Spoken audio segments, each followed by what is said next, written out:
Hello guys, maayong buntag ka natong tanan no. So ang oras karon is 9:28 AM. So tulog na tulog pa niya. Sayo kay ni natulog gabi si Ate Kiana kay gikapoy gyud daw siya. To be honest guys, pagkalapat ng likuran niya sa bed kagabi, nakanganga na agad yung bunganga niya, naghihilik pa. Halatang pagod na pagod yung bata. Tapos sabi niya nung nakahiga na siya, ano daw, na-miss daw niya yung matulog sa bed. Matulog sa foam. Di ba?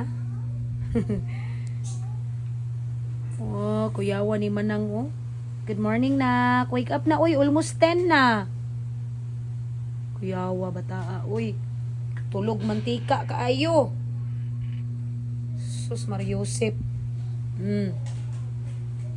Tulog. Gising na day. Gising na day.